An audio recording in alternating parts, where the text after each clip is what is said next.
Mirsa, kita beralih ke topik berikutnya.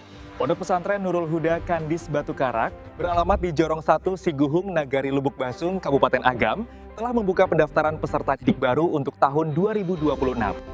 Yayasan Madrasah Sanawiyah Swasta Pondok Pesantren Nurul Huda Kandis Batu Karak yang beralamat di Jorong 1 Siguhung, Nagari Lubuk Basung, Kecamatan Lubuk Basung, Kabupaten Agam, Provinsi Sumatera Barat, telah membuka pendaftaran untuk calon peserta didik baru tahun pelajaran 2026-2027. Berikut disampaikan langsung oleh Raisul Pondok, yakni Buya Faisal.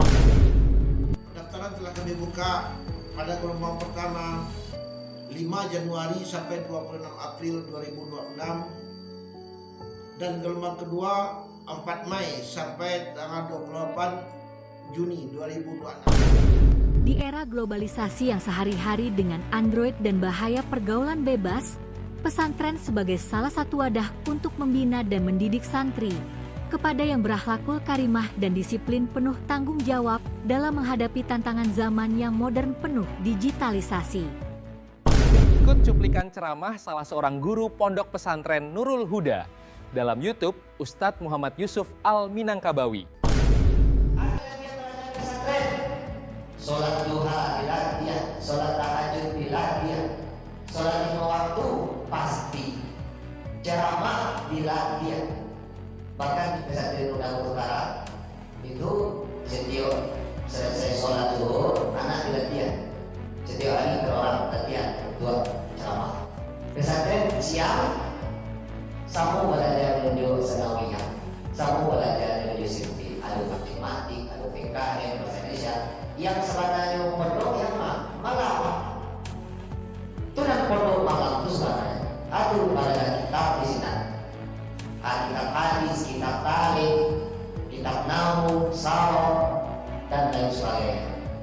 Jadi selamat kalah anak awak salah satu di bola lagi pesantren. Latar naik pesantren terserah, mau masuk SMA tak masalah, masuk emak lagi acak, sampurno ke pesantren di SMA lagi oke.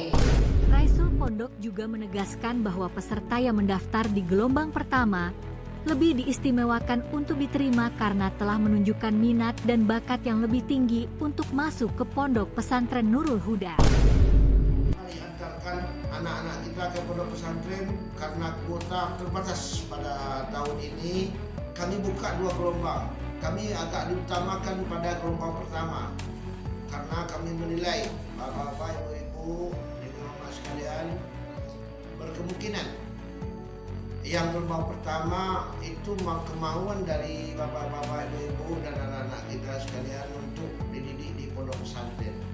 Pondok pesantren kita ini alhamdulillah telah banyak mengeluarkan santri-santriwati dan telah banyak mengeluarkan prestasi-prestasi, terutama prestasi tingkat Provinsi Sumatera Barat dan nasional.